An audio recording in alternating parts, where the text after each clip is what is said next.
Bonjour, bienvenue dans ce podcast tricot. Vous êtes sur la chaîne de Mélanie, mes projets couture, et sur cette chaîne, je parle principalement couture et tricot.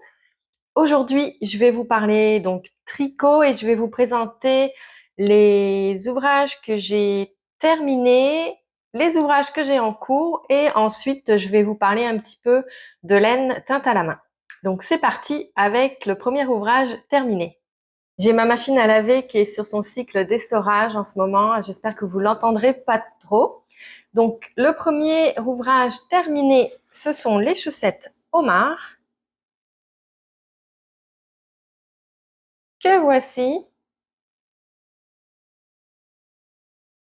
C'est un modèle qui est disponible sur Ravelry. Donc, il est proposé par Lisandre Ourdin. Et vous avez, quand vous achetez le patron, vous avez trois modèles de jacquard. Vous avez le motif de crabe, le motif de homard et le motif de cabine de plage. Le patron, donc là je suis sur mon Ravelry pour vous donner les informations. Le patron est au coût de 4 €, à peu près 6 $ canadiens. Vous avez trois tailles et moi j'ai réalisé la taille 64 mailles.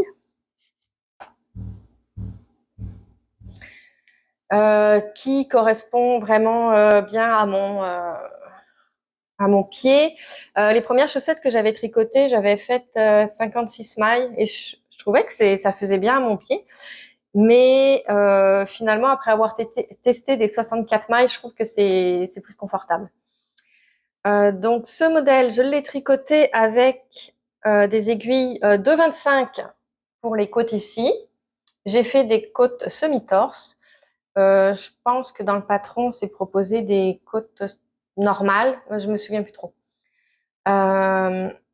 Donc, les côtes semi-torse. Ensuite, on fait des augmentations ici avant le jacquard. Et je suis passée à des aiguilles 2,5 pour faire tout mon jacquard. Rendu à la fin du jacquard ici, on fait une petite rangée de diminution et je suis repassée sur des aiguilles 2,25 et j'ai terminé ma chaussette avec des aiguilles 2,25. Nous avons un talon renforcé à gousset et on termine la pointe avec un grafting. Ces chaussettes, je les ai bloquées, mais je ne les ai pas encore portées, mais je les aime vraiment beaucoup. Les laines que j'ai utilisées, c'est donc le blanc, j'ai utilisé la Drops Nord. Je vais aller vite parce que je vous avais déjà donné toutes les informations dans mes podcasts tricot précédents, donc on va faire vite. C'est la Drops Nord ici, c'est la couleur 01 qui est off-white. C'est de la fingering, 45% alpaga, 30% polyamide, 25% laine.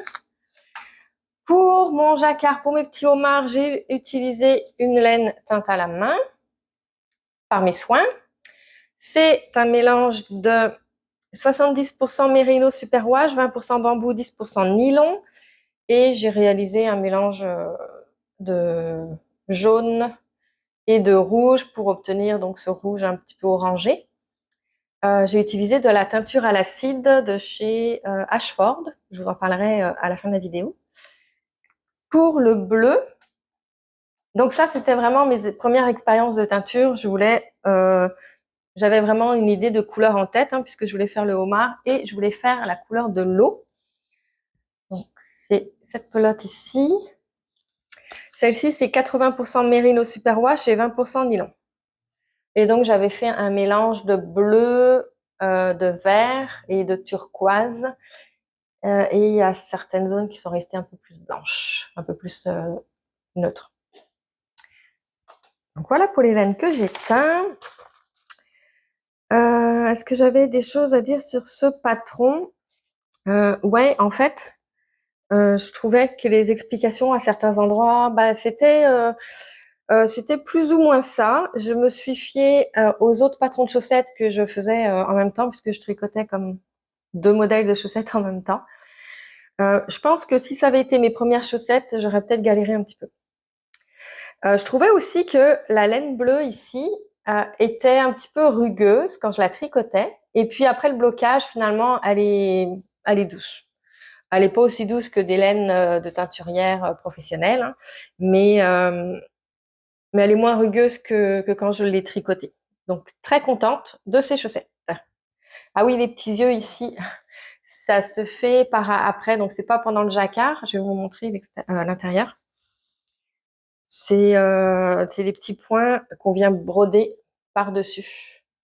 Donc, une fois que toute la chaussette est terminée et tricotée, on vient broder les petits points pour faire les yeux. Donc, c'est le petit fil noir qui fait tout le tour ici.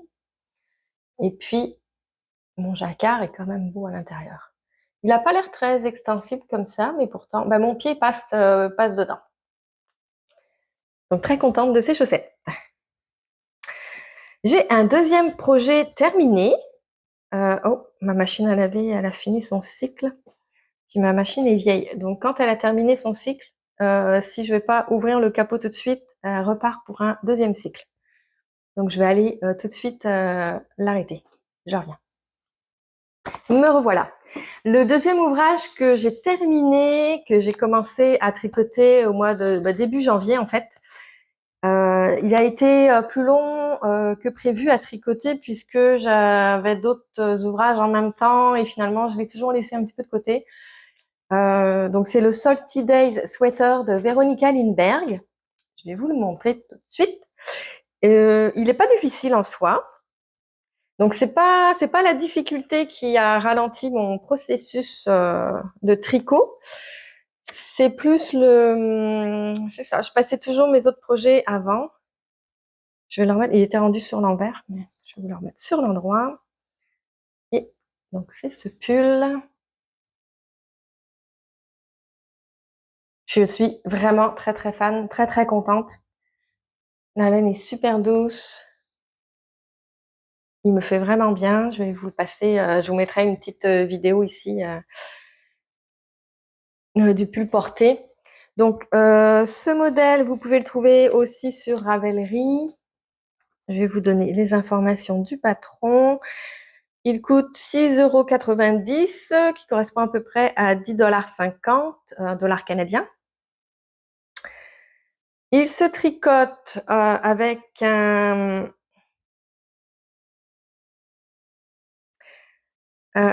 fil DK et un fil de mohair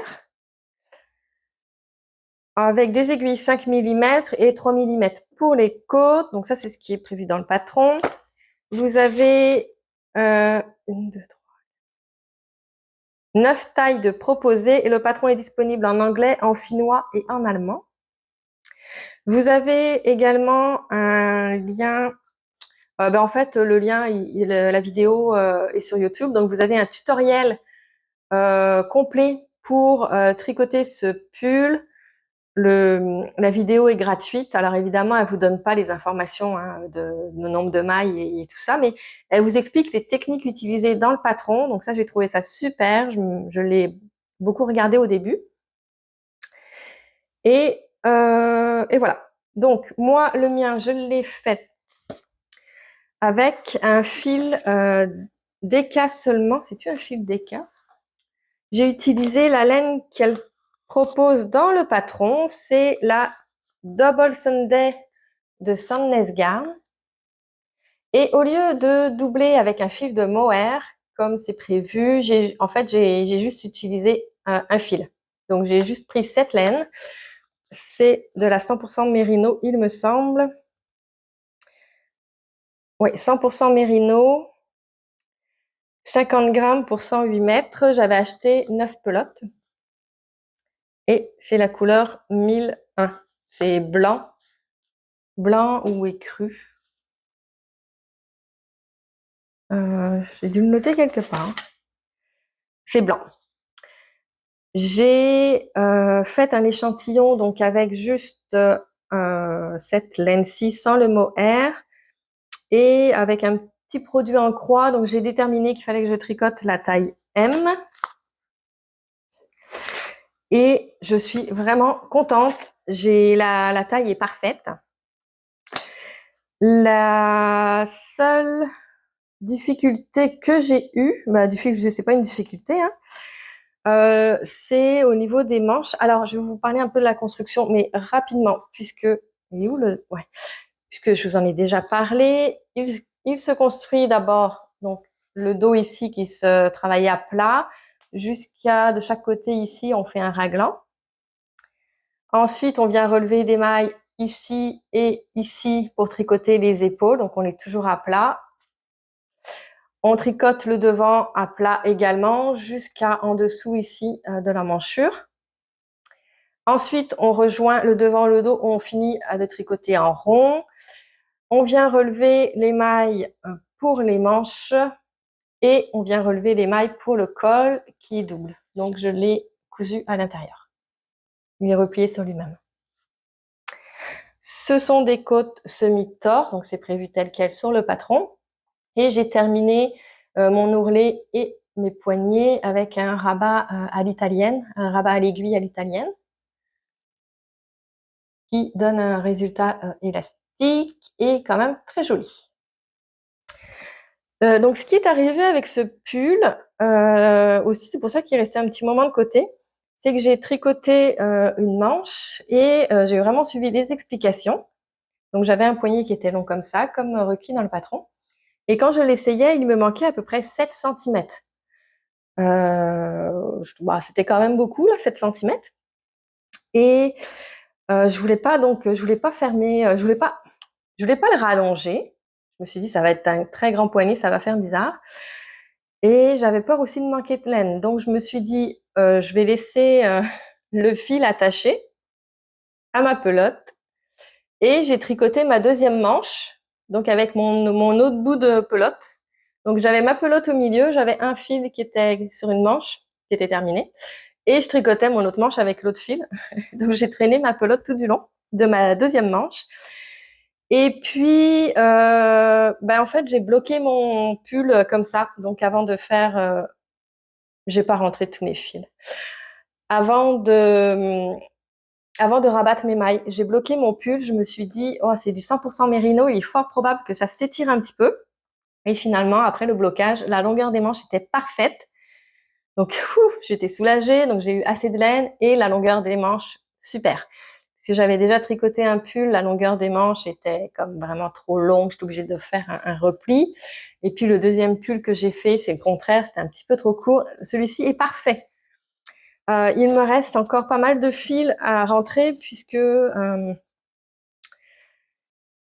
a tricoté en plusieurs sections, on a tricoté à plat, on a relevé des mailles, donc à chaque fois, fallait, c'est ça, on a des fils. Il m'en reste pas tant à rentrer, mais bon, voilà, j'ai eu la flemme. Je voulais vous le montrer, donc j'avais trop hâte. Donc, il va me rester les fils à rentrer et sinon, il est nickel. Donc, c'est vraiment un patron que je recommande. En fait, c'est designer, j'aime beaucoup. Qu'est-ce que j'avais écrit d'autre? Ouais. J'aime beaucoup cette designer. Tous ces modèles sont très, très bien expliqués. Les patrons, là, c'est vraiment du ligne à ligne. Vous n'avez pas besoin de réfléchir, essayer de comprendre ce qui s'en vient, les étapes.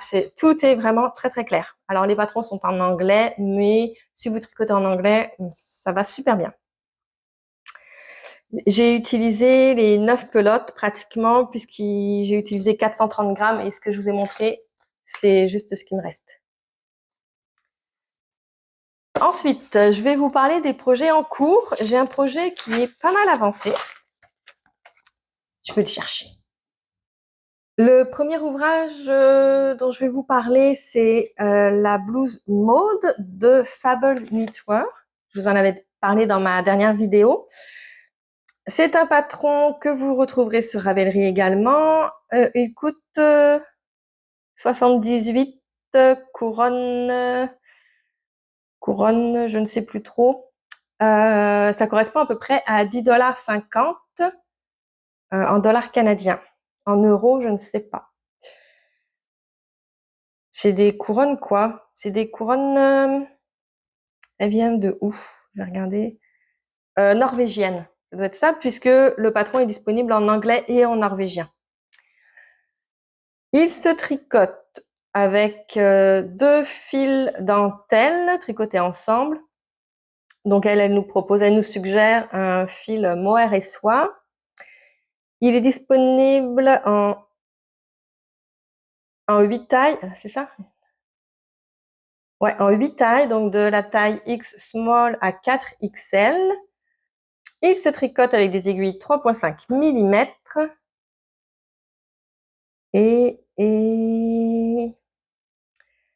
Et c'est tout pour les informations. Alors, je l'ai tricoté.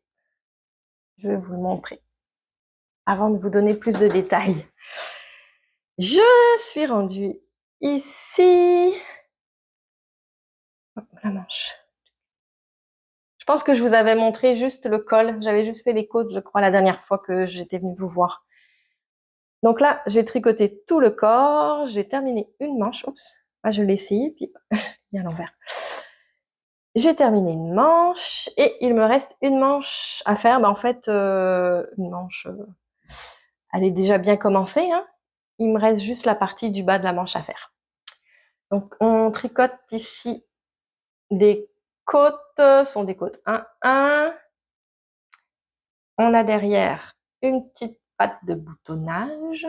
Je n'ai pas encore décidé ce que j'allais mettre comme bouton. On a des petits trous. On voit pas trop parce que c'est quand même assez lâche. Ici, c'est très... ouais. Ensuite, on a une dentelle sur le devant. On a des manches ici très bouffantes. Pas très bouffantes, bouffantes. Ensuite, on a une petite partie, je vais vous montrer la manche, une petite partie ici qui se resserre, où on fait des côtes 1-1, mais sur 1 cm à peu près. Et on termine, on refait des augmentations et on a cette dentelle pour terminer la manche. J'ai le fil que j'ai utilisé. Donc, j'ai utilisé du fil mohair et soie. Donc, là, j'en ai juste une, mais en fait, j'en ai une deuxième. J'avais acheté 4 écheveaux. C'est bien ça. Ah, c'est pas ici que j'ai pris des notes, c'est ici. Ouais, j'avais acheté 4 écheveaux de 50 grammes. Un écheveau fait 430 mètres. Et c'est de la Kid Mohair 70% et soie 30%. C'est du fil non teint. En fait, je voulais le faire pas de coloris dans le fond. C'est exactement ça que je voulais. Et le fil mohair, c'est quand même assez cher. On est en train de perdre la lumière. Ouais. Au pire, j'allumerai la lumière artificielle. Donc, j'ai décidé d'acheter du fil à teindre et ça me revenait beaucoup moins cher. Je l'ai lavé avant de le bobiner pour être sûre d'enlever tous les résidus, toutes les substances qui pouvaient être sur la laine. Et en fait, ça le rend quand même plutôt doux. Donc, je suis assez contente. J'avais peur en achetant comme ça une laine en ligne en plus, sans avoir pu la toucher. J'avais peur que ça pique un peu et puis pas du tout en fait. Elle est très très douce, très douce. Il y en a probablement des plus douces que ça, hein, mais ça c'est très très supportable sur la peau. Ce patron, ce que je peux vous en dire? Je regarde mes notes et ça me fait rire. Parce que je vous avais dit déjà la dernière fois, en faisant le col ici, j'avais commencé ici, je pense qu'il y a des augmentations. Et je vous avais dit, c'est important de lire vraiment tout le patron avant de commencer. Oh là là, c'est rendu sombre.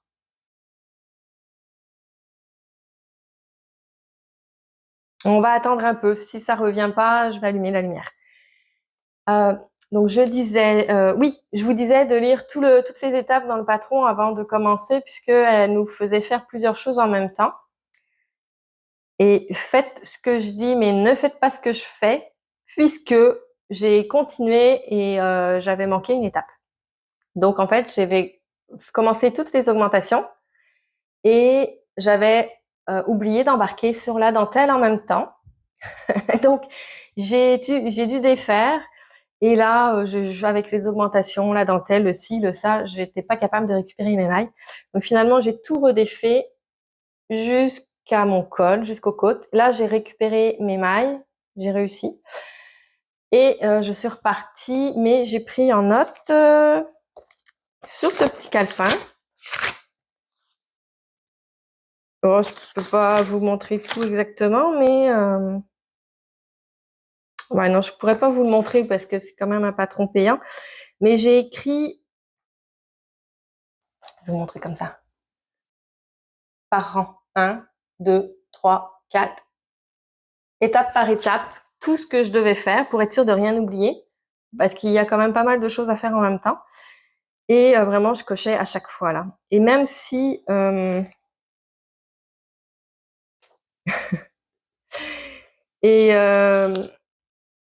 même si c'est ça, j'avais tout noté en fait, elle nous explique en plus dans le patron comment ajuster le modèle à notre morphologie. Ça, j'ai trouvé ça très intéressant. Donc, elle nous explique que ici là, on va suivre le patron, mais que si on n'arrive pas à la bonne longueur d'épaule, elle nous explique comment continuer pour vraiment obtenir la bonne longueur d'épaule pour que la manche arrive exactement au bon endroit. Puis c'est vrai que c'est important, hein, si j'avais eu comme c'est préconisé, comme si j'avais suivi vraiment les explications à la lettre, que je m'étais arrêtée au nombre d'augmentations qu'elle disait, mon épaule est là, je pense que ça m'arrivait là. Donc avoir le froufrou ici, là, le gonflant ici, ça aurait pas été joli. Donc il a fallu en plus, moi c'est ça, faire les ajustements. Elle nous explique aussi comment ajuster ici. Je pense qu'elle nous explique aussi pour... Es-tu à l'envers là? Je suis en train de vous le montrer à l'envers. Je vous le montre à l'envers depuis tout à l'heure. Alors lui, j'ai rentré tous mes fils. Il n'est pas terminé, mais mes fils sont déjà tous rentrés. Ça va être mieux à l'endroit. Je vous le remontre. Je suis nouille.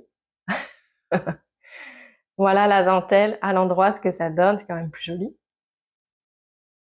La manche et la petite dentelle sur la manche. Elle nous explique, donc ça je vous disais, aussi pour les fortes poitrines, il me semble. Bon, moi, c'était vraiment pas nécessaire de faire des ajustements de ce niveau-là. Et je pense que c'est ça. Puis bon, après, la longueur, mais ça, bon, c'est facile quand même, hein, il suffit de tricoter plus pour le faire plus long. Bon, une fois, je vous avouerai que là, j'étais un peu, j'étais un peu fâchée après moi de pas avoir tout lu avant. Je trouvais que c'était un peu compliqué, c'est par paragraphe, puis il faut prendre des notes, hein, parce que tu peux pas, en tout cas, moi, je suis pas assez avancée pour tout mémoriser, toutes les étapes à faire en même temps. Donc j'étais un petit peu déçue sur le moment. Je me disais, j'aime beaucoup ces patrons, mais si à chaque fois c'est compliqué comme ça, est-ce que ça vaut la peine? Et ben finalement, d'avoir tout écrit rang par rang, ça a rendu le tricot très facile. Et je suis fan. En fait, oui, si vous prenez des notes, vous suivez vraiment, vous lisez tout avant, c'est quand même bien expliqué. Malgré tout, malgré ce que j'ai dit au début, c'est quand même bien expliqué. Oh, la lumière revient. Et je suis vraiment fan et vraiment j'ai envie de tester, d'essayer d'autres de ces patrons parce qu'il y a vraiment des beaux modèles que j'aimerais faire. Alors, les explications, finalement, oui, c'est quand même clair. Au niveau de du tricot en lui-même, la complexité, je vous avouerai que voilà, ici, là, cette partie-là est quand même difficile. On a énormément d'augmentations à faire. Et c'est assez difficile parce que il faut pas tricoter trop serré, hein, sinon les augmentations, oubliez-les, vous pourrez jamais les faire. Donc cette partie-là est quand même assez difficile à tricoter pour au niveau des augmentations. Et les dentelles, très facile. Le jersey, il se fait, le jersey, je veux dire, le corps, il se fait tout en jersey, donc c'est pareil, c'est très facile. Les difficultés, puis le col peut-être, c'est pas très clair au niveau de la petite boutonnière, mais bon, pas besoin non plus. Vous voyez, j'ai pas trop compris et puis c'est quand même joli, donc ça va. La manche, il y avait-tu autre chose qui était difficile? Il me semble qu'il y avait une autre étape, je me souviens plus. C'était quelle étape que j'ai trouvé un peu plus difficile au niveau de technique. Après ça, non, je suis très contente. J'ai terminé mon ourlet du bas avec un un rabat élastique, un rabat à l'aiguille à l'italienne. Je pense que c'est ça le nom. Donc comme on peut, donc ça fait une belle finition, c'est très élastique. Par contre, pour la manche, qui est où? Là. On n'avait pas de côte, on avait du jersey, même pas, on avait des jetés, on avait des jours. Donc j'ai cherché sur internet une finition qui soit jolie pour ce genre de... comme c'était pas des côtes, c'est rare qu'on doit faire un rabat qu'il n'y a pas de côte. En tout cas moi je pense que c'est la première fois que ça m'arrive. C'était pas non plus du point mousse, je voulais pas faire un rabat ordinaire, j'avais peur que ce soit trop serré. Donc j'ai trouvé un rabat qui est un peu comme le rabat ordinaire qu'on apprend de base, sauf que on ne fait pas tomber la maille qu'on passe par-dessus, on la fait pas tomber tout de suite, on vient tout de suite tricoter la maille suivante et on laisse tomber. Enfin bref, je vous explique ça, c'est pas très clair. Je vous mets le lien du tutoriel que j'ai suivi parce que c'est très facile à faire et la finition, c'est très très joli. Vraiment très très beau, je trouve. Je vais mettre ma main comme ça, vous allez mieux voir, je pense. Et tu focus ici parce qu'on dirait que c'est pâle. Donc, tous les liens vont être en description aussi pour les patrons. Pas pour les laines que j'ai teintes à la main, puisque ça sert à rien. Mais les liens des patrons et les liens vers les tutoriels dont je vais vous parler dans cette vidéo. Donc, très content. J'ai hâte. Il faut juste que... C'est ça, c'est l'étape de relever les mailles. Non, j'ai même pas de mailles à le relever. Ah oui, juste en dessous ici. J'ai quelques mailles à relever ici. Mais c'est cette étape de remettre tout ça sur des aiguilles, malgré que j'ai déjà un câble, ça va être facile. Après, ça va aller vite. Mais cette étape-là, de reprendre, ça va être fini quand même bientôt. La manche n'est pas très longue à tricoter. Un autre ouvrage en cours, alors là, je suis rendue beaucoup moins loin, dans mon sac, c'est le top Concha de Caledonia Dreaming. Alors, je le tricote... Voilà. Bon, on va démêler tout ça. Je fasse attention à mon sac. Parce que j'ai le chien juste à côté, puis je sais qu'elle va aller fouiller dedans. Alors, ce patron, si je reprends mon Ravelry. Allez.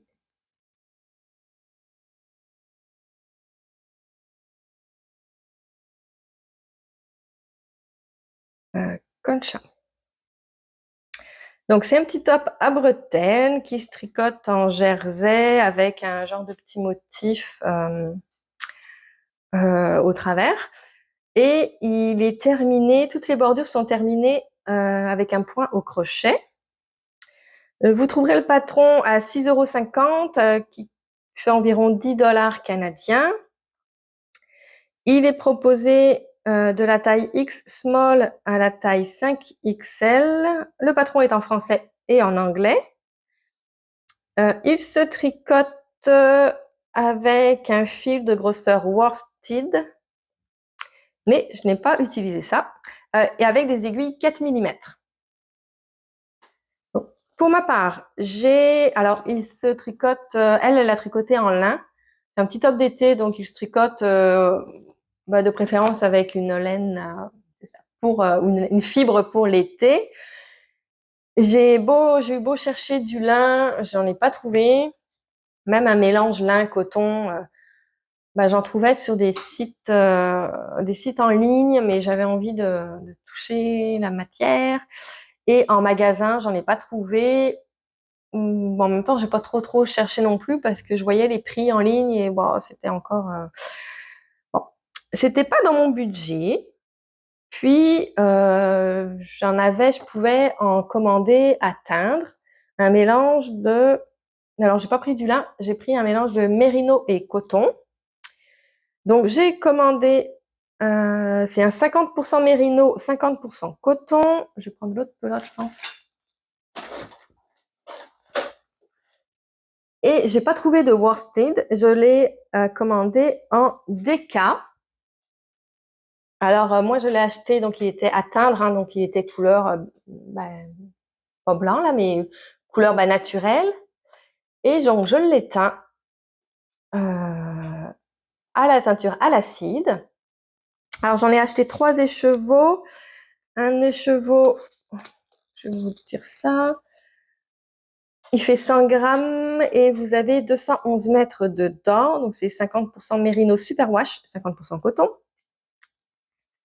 J'ai fait mon petit échantillon, évidemment, puisque j'avais pas du tout la même grosseur de laine. Et avec mon petit calcul, mon petit produit en croix, c'est bien pratique, hein, ce petit produit en croix.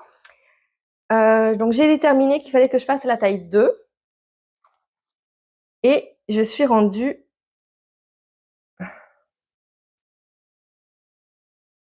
je vais montrer ça comme ça. Hop, hop. Et je suis rendue hop là. Donc, il se tricote du bas vers le haut. On a une petite bordure au point mousse en bas. Et on a ce petit motif, voilà, qui se dessine, des petites rayures là, qui se dessinent tout autour de l'ouvrage. Donc là, j'ai quoi? J'ai à peu près 15, ou un peu plus que 15 cm. Je dois avoir 18 cm de fait. Alors, la laine est super douce, je suis très contente. La taille, ça a l'air de bien aller. Alors, je ne l'ai pas essayé, mais quand je le mets devant moi, ça, comme ça va s'étirer, hein, faut que, il est prévu pour une aisance négative, donc il faut qu'il s'étire un petit peu. Et je pense que ça va être bien. Il faudra juste qu'au blocage, ça s'étire pas beaucoup. Faut pas que ça s'étire trop au blocage, sinon ça va être trop grand. Oui, ma pupuche, je sais. Ça va être l'heure de manger. Attends, je termine ça. Ce sera pas long, ma cocotte. Ouais. Ok, je vais te faire manger, ça sera pas long. Donc, comme j'éteins ma laine à la main, j'avais 3 écheveaux, mais j'avais pas de casserole, de chaudron assez gros pour mettre mes 3 écheveaux dans le même bain. Donc, j'en ai mis 2 dans un bain de teinture et un 3e dans un autre bain de teinture. Et même avec ça, j'avais du mal à les mélanger pour uniformiser la couleur. Donc, j'ai préféré tricoter en alternant mes écheveaux. Donc, c'est pour ça que j'ai mes 2 pelotes. Et là, moi, je tricote en alternant tous les 2 rangs et ça me fait une bordure vraiment pas terrible.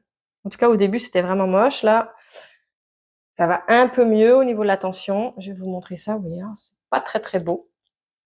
C'est cette partie-là. Là. C'est censé être du beau jersey, vous voyez, comparé à là. Voilà, c'est pas très beau. Je me dis au blocage, ça devrait peut-être se placer un peu. Sinon, bah, tant pis, j'ai pas trop le choix. J'ai vu qu'il y avait une méthode, la méthode hélicoïdale, pour changer des chevaux au fur et à mesure, mais il faut glisser des mailles qu'on tricote au rang d'après. Sauf que moi, mon motif, il se fait déjà avec des mailles glissées. Donc là, je sais pas si ça aurait marché. Je préférais pas tester parce que je pense que ça aurait peut-être décalé tout mon motif. Je me serais probablement mêlée moi-même. Donc, ben, je préfère garder cette partie-là, bof bof, mais c'est pas grave. Ça va être sur le côté du top. Je vais m'arranger pour que ce soit sur le côté. Et puis, bah, tant pis, ça va. Je vais continuer comme ça. Donc, pour le moment, le patron, bah, c'est relativement facile à suivre. Ça devrait aller vite à monter. Pour le moment, bah, rien de plus à dire. Ouais, je voulais vous parler de la couleur peut-être. C'est une couleur toute simple, hein. J'ai rien inventé. C'est les teintures Ashford. Je vous montre tout de suite. Alors voilà, c'est du rouge que je vous montre, mais c'est cette marque-ci que j'ai acheté.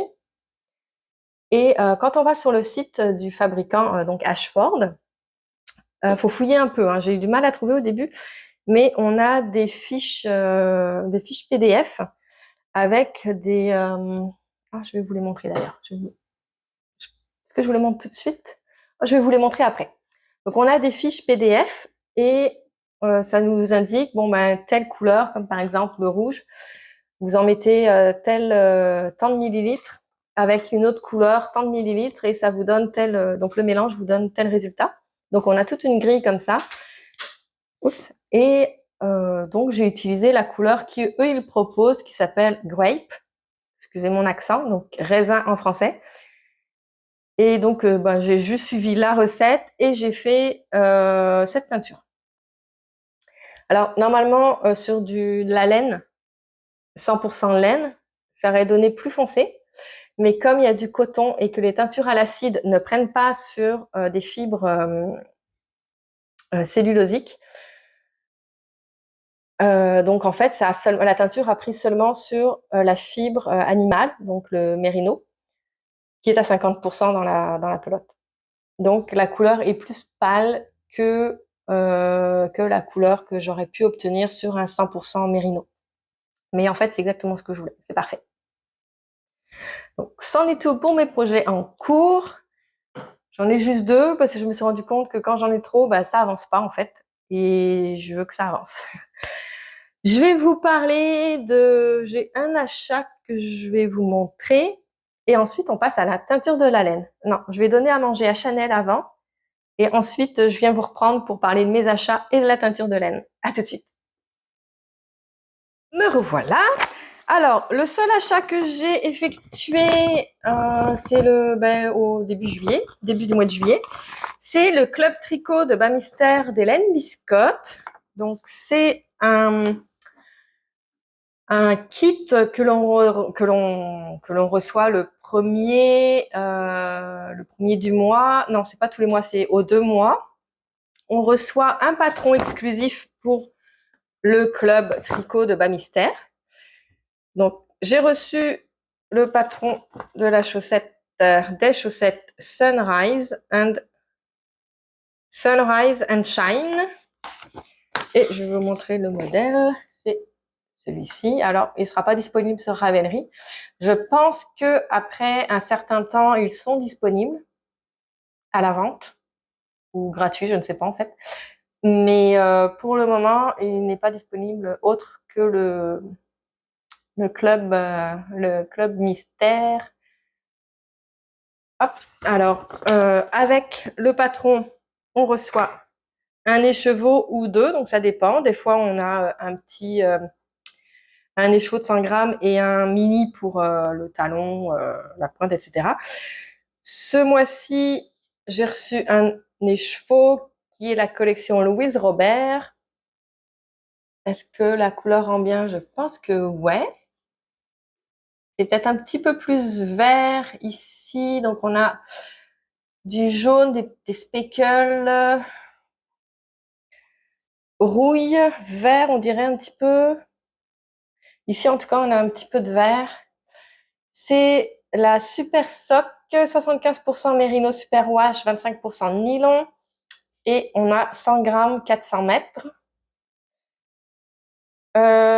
Autant il y a 2 mois, j'étais agréablement surprise. La laine, je la trouvais super belle. Là, c'est moins mes couleurs. C'est moins mes couleurs. Par contre, le patron, on va bien voir là avec la lumière qui arrive, le soleil. Le patron, par contre, j'aime bien. On a une dentelle sur le dessus. Est-ce qu'on le voit mieux ailleurs? Il va peut-être y avoir un zoom. Non.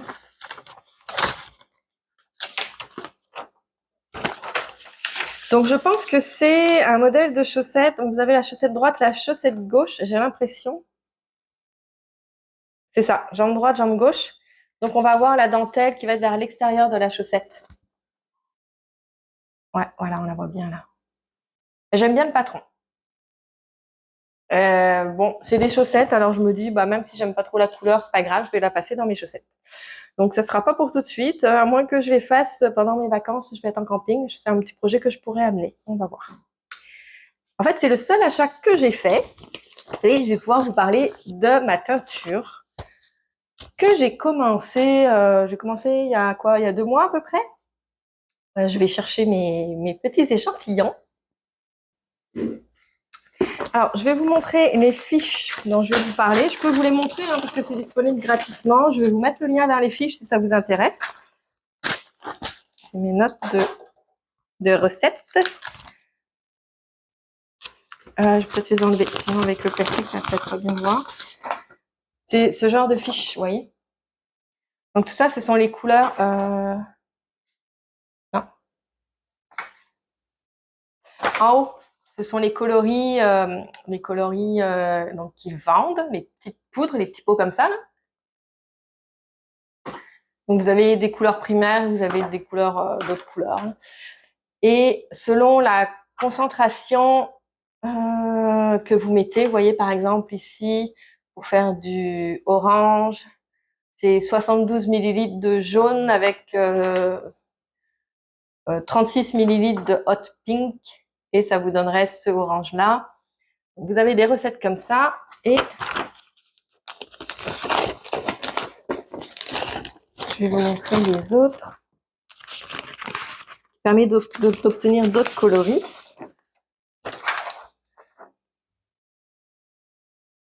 Donc là, on mélange vraiment plusieurs couleurs, vous voyez. Moi, par exemple, j'ai fait le grape ici. Donc, j'ai mélangé du fuchsia, du violet et du noir, du coal. Et ça me donne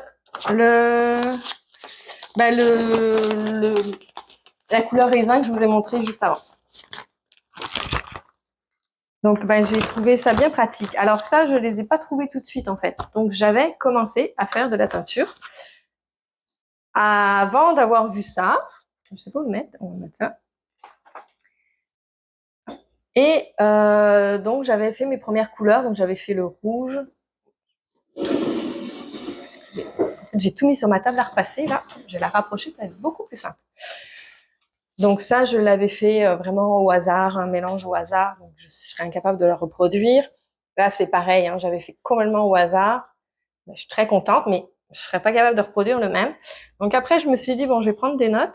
Comme alors j'en ai fait d'autres, je vais vous les montrer. Il y en a qui sont beaux, il y en a qui sont pas très beaux. Voilà. Donc ça, tout ça, c'était dans les premiers que j'ai réalisés. Et j'avais pas noté les recettes que j'ai faites. Donc je serais pas capable de les refaire. En tout cas, pas exactement les mêmes couleurs. Donc c'est du fingering, c'est du Merino Superwash nylon, 75% ou 80%, 20%, je me souviens plus. Chanel, excusez, je reviens. Petite urgence. J'ai un petit cavalier King Charles. Donc avec ses oreilles qui sont longues, je lui attache les cheveux, pas les cheveux, mais les oreilles, avec une petite pince à clip. Et d'habitude, elle vient me voir quand elle a fini de manger. Donc là, je lui enlève la pince. Et là, elle n'est pas venue me voir. Et elle était dans son panier. Elle avait enlevé la pince. Et t'es en train de la manger, mais il y a un petit ressort en métal dedans, donc c'est vraiment dangereux. Donc j'en étais où? Ah oui, ici.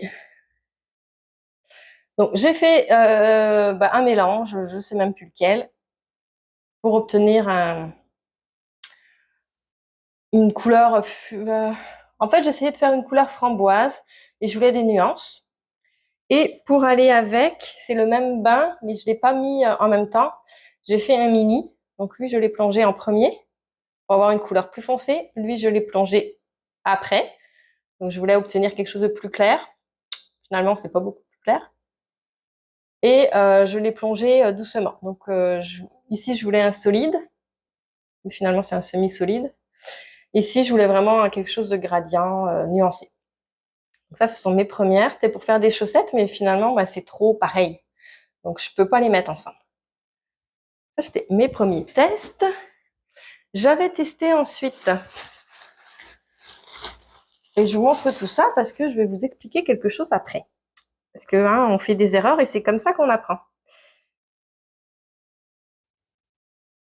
Ensuite, je voulais faire des chaussettes. Donc à chaque fois, j'avais un objectif en tête. J'avais un modèle de chaussettes en tête. Là, je voulais faire des chaussettes avec la petite crème glacée. C'est les chaussettes de Charlotte Stone. Je me souviens plus du nom du modèle. Mais c'est les petites crèmes glacées. Donc il y avait les couleurs du cornet de crème glacée que je voulais réaliser. Finalement, c'est trop orange, donc ça sera pas, c'est pas ce que je veux. Je voulais un bleu pâle, donc j'ai réussi à obtenir un bleu, mais pas assez pâle comme je voulais. Donc finalement, c'est pareil, je l'utiliserai pas dans ces chaussettes-là. Et je voulais faire une autre couleur en faisant ça, donc je l'ai fait, il y a plusieurs façons de faire la teinture à l'acide. Et dans le fond, il faut faire le processus, c'est de rajouter un agent acide pour que la teinture, pour que la poudre, elle prenne dans la fibre. Et pour la fixer, il faut faire chauffer la laine avec la couleur, avec le colorant. Donc on peut le faire au micro-ondes, on peut le faire à la casserole dans de l'eau, on peut le faire à la vapeur. En tout cas, il y a plusieurs méthodes. Moi, je l'ai fait dans une casserole avec de l'eau et je voulais faire des speckles et en fait, j'avais laissé beaucoup trop d'eau. Mais quand j'ai saupoudré ma poudre, ben évidemment, ça s'est tout mélangé et j'ai obtenu finalement quelque chose de bizarre. Et tant qu'à y être, à faire quelque chose de bizarre, ben, j'ai mis toutes mes restants de colorants que j'avais et ça me fait voilà, un truc un peu bizarre. Pas trop, il y a du mauve, il y a du bleu, il y a du... Ben, en fait, il y a un petit peu toutes les couleurs que je vous ai montrées juste avant. Il y a ça, il y a ça. Il y avait un petit peu de ça dedans, donc j'ai tout mis. Et ça me donne un mini comme ça. Il partira dans des chaussettes aussi, probablement. Et je vous montre tout ça pour vous... Ah, j'en ai un autre à vous montrer. Avant de vous expliquer pourquoi je vous montre tout ça. Hop, hop. Et je voulais aussi un écheveau que j'avais vu lors d'un salon, je trouvais magnifique. Il y avait du vieux rose, il y avait du vert, c'était vraiment beau. Et je me suis dit, oh, bah, ça va être facile, je vais le reproduire. Mais non, pas du tout. Je vous le dis, hein, c'est pas du tout ça que je voulais obtenir. Donc celui-ci, je l'ai fait au micro-ondes. J'avais du rose, j'avais du vert. Et quand j'ai fait cela, j'avais pas beaucoup de couleurs. Hein. J'avais peut-être 4. J'avais 4 flacons comme ça, 4 couleurs différentes. Et donc, j'essayais de mélanger pour obtenir les couleurs que je voulais. Mais clairement, bah, c'est pas du tout ça que je voulais. Mon chum, il trouve ça joli, mais moi, je sais pas. Donc, ça ira aussi dans des chaussettes, probablement. Donc, où je voulais en venir, c'est que là, j'ai fait des tests sur des gros écheveaux, même des mini, mais quand même, hein, ça reste des mini, là. C'est quand même tout ça il va falloir que je passe quelque part. Disons que c'est pas gaspillé, mais tant qu'à faire des tests, je me suis dit, non, mais Mélanie, arrête de faire des tests sur des écheveaux comme ça, là. Agis intelligemment, prends des notes. Alors, je me suis fait mon petit cahier. Là, j'ai commencé à faire des notes, des calculs de pourcentage, de ci, de ça. Et ils sont où mes petits échantillons? Et là, je me suis dit, ben, je vais faire des échantillons. Ah, ils sont là.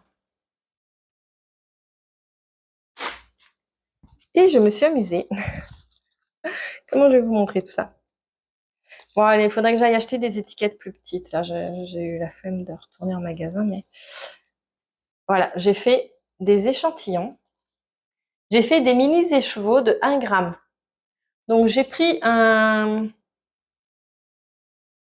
mini comme ça et j'ai pesé des petits paquets de 1 gramme que j'ai attachés pour faire des mini écheveaux. Et j'ai préparé toutes mes solutions de teinture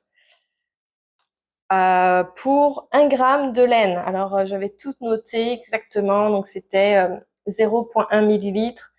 Alors, depuis quelques années, moi, je fais mes cosmétiques maison. Donc, je suis pas mal équipée dans tout ce qui est pipette, seringue, etc. Donc, j'ai une balance de précision aussi. Donc, j'avais tout ce qu'il fallait. J'ai pas eu besoin d'investir pour tout mon matériel. Donc, ça, c'était quand même bien. Et j'ai pu faire tous mes échantillons. Et donc, j'ai pris les fameuses fiches que je vous ai montrées là,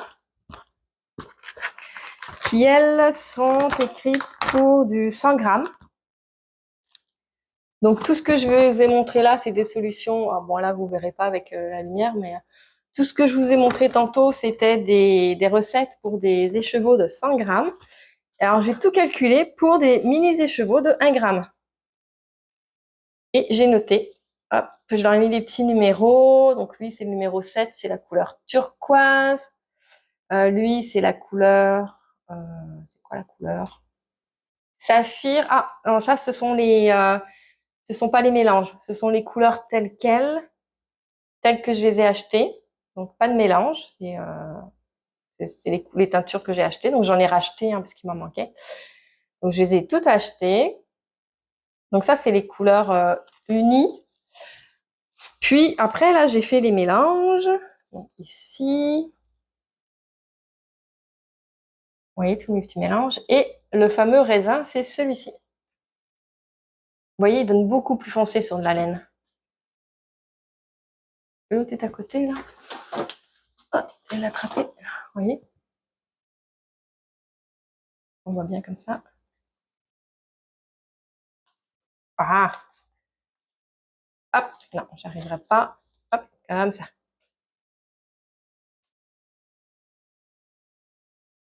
Vous voyez, je vous disais, 100% laine. Il y a un petit peu de nylon puisque c'est de la fingering, c'est de la laine à chaussettes. Mais il y a beaucoup plus de mérino dedans que celui-ci. Donc c'est la même couleur, la même recette, mais selon la laine, ça donne différent. Ça va, cocotte? Donc ça, je me suis amusée à faire ça, mais c'était vraiment, vraiment intéressant. Et mais grâce à ça, en fait, grâce à mes petits échantillons, j'ai pu réaliser mes 3 écheveaux. Donc là, j'avais pas peur de mettre 3 écheveaux dans mon bain de teinture. Je savais ce que j'allais obtenir. C'est ça.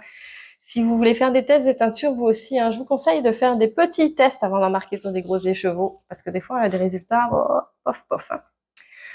Je vais également vous parler de teinture naturelle. Je vais vous sortir mes écheveaux. Faut vraiment que j'échappe rien par terre parce que là, elle va partir avec.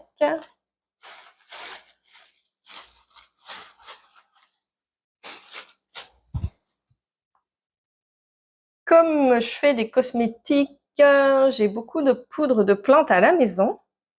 Et je me suis dit que j'allais tester la teinture naturelle. J'ai utilisé la spiruline. Donc, toutes les poudres que j'ai, ça vient d'Aromazone. Donc, c'est la spiruline, donc c'est vert comme ça. C'est une algue, c'est même pas une plante, c'est une algue. Donc, ça m'a donné ce vert comme ça ici. Et c'est de la laine à chaussettes aussi, donc il y a du nylon dedans. 80% Merino Superwash, 20% nylon. Donc, ça, c'est la spiruline. J'ai également réalisé... je sais plus, je les ai pas notés, puis ça ressemble. Je pense que c'est celui-là, la poudre d'hibiscus. Bon, vous verrez peut-être pas parce que j'en ai presque plus. Ouais, c'est ça, la couleur. Ça donne normalement des rosés, du rouge, je crois, violacé. Et ça me donne ça ici. Ça me donne un petit beige. Ça donne même pas rose, un petit beige. Et le dernier, j'ai utilisé la poudre d'orsanette, qui est brun. C'est du marron.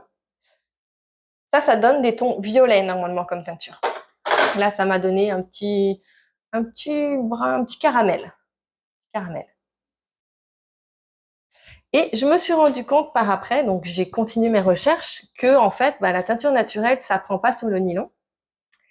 Donc, je me suis dit, je vais tester sur du 100% mérino. Donc, j'ai pris quelques fils de ma pelote de celle-ci, là, de Double Sunday, de Sunless Garn, qui est du 100%, on perd la lumière, de 100% mérino. J'ai fait même pas 1 gramme, hein. Ils sont mes fils, là. Et là, j'ai refait le test. Donc, j'ai gardé le même bain de teinture. Il me manque un fil, attendez. Je le cherche, puis je reviens. Voilà, j'ai trouvé mes 3 fils. Alors, vous voyez, c'est des petits fils, hein. Donc, c'est pas 1 gramme, là. Et je me suis dit, je vais prendre du 100% mérino et je vais juste le tremper dans mon bain de teinture, dans mes petits pots. J'avais pris des petits pots maçons. Je pense que c'est des petits pots qui ressemblaient à ça. Ou des pots comme ça, là. Ça fait aussi. Et j'ai mis les 3 dans un bain-marie dans la casserole. Et donc j'avais mis de l'eau, ma poudre. Et donc j'ai plongé mes 3 fils dedans. Alors, le premier ici, c'est la spiruline. Est-ce que vous allez voir, vous, une différence? Non, vous voyez pas de différence, mais en réalité, il est un petit peu plus pâle, mais il tire un peu plus vers le vert. Mais ça fait pas une grosse différence. Celui-ci, bof. Mais la spiruline, en plus, c'est même pas une plante, hein, c'est une algue, donc je sais même pas pourquoi j'ai testé ça. Le deuxième, c'était l'hibiscus. Donc là, ça fait quand même une différence. Et là, il est plus rosé, vous voyez? Avec la laine 100% laine, c'est plus rosé. Et puis bon, c'était un bain de teinture que j'avais déjà utilisé pour mon écheveau, donc il en restait peut-être moins. Et le dernier, alors lui, c'est flagrant, puisque je me suis rendu compte que l'orsanette, C'était une poudre de plante qu'il fallait dissoudre dans l'alcool et non dans l'eau. Celui-ci, je l'ai dissous dans l'eau et en fait, ça s'est même pas dissous, hein. Ça a fait comme une grosse pâte dans le fond et donc ça m'a donné du brun. Donc, je l'ai testé, j'ai repris de la poudre d'orsanette, je l'ai diluée dans de l'eau, dans de l'alcool et regardez ce que ça m'a donné. Regardez cette belle couleur. Il y a une différence. C'est fou, hein? C'est la même poudre de plante et avec de l'alcool, ça m'a donné du mauve comme ce qui est censé donner en fait. Donc, très contente de ces petits tests. Je me suis commandé un coffret pour faire de la teinture naturelle. Donc, j'ai plusieurs poudres. Je me souviens plus, mais je vous en ferai une vidéo quand je serai rendue à les tester parce que j'ai juste ouvert mon paquet, mais j'ai pas rien testé encore. Donc, j'ai des poudres de plantes, j'ai différents mordants puisque avec la teinture naturelle, il faut mordancer sa fibre avant la teinture. Alors là, je rentre pas dans les détails. Quand je vous parlerai de teinture naturelle, je vous expliquerai ça plus en détail. Et c'est ça. Donc là, j'ai vraiment hâte de tester tout ça comme il se doit. Et je vais tester sur des petits échantillons. Je ferai des petits échantillons comme ça. Donc voilà, en fait, ça faisait un moment que je voulais vous parler de ma teinture, puisque c'est quelque chose vraiment que j'aime beaucoup créer. Les cosmétiques, c'est pareil, je vous en parle pas parce que c'est plus une chaîne couture, tricot, mais ça permet de faire, c'est ça, des recettes. Et ben c'est exactement le même principe, la teinture, on fait des recettes et on a toujours des belles surprises, toujours des surprises, disons, ou souvent des surprises. Voilà, quand on fait des tests, on a des surprises, des fois des belles, des fois des moins belles. Et c'est ce que j'aime en fait avec la teinture. Donc c'est pour ça que je voulais partager cette nouvelle passion avec vous. Vous verrez d'autres laines teintes à la main ici, c'est sûr. Et puis en attendant, moi je vais vous laisser parce que là j'ai ma cocotte qui me regarde, qui m'attend. Elle a envie de jouer ou de sortir peut-être. Donc je vais vous laisser là-dessus. Je vous remercie d'avoir regardé cette vidéo. J'espère que ça vous a plu. J'espère qu'elle sera pas trop longue. J'avais beaucoup de choses à vous dire. Ça faisait 2 mois, j'étais pas venue vous voir pour vous parler tricot. Je vous dis merci beaucoup. Et à la prochaine. Bye bye.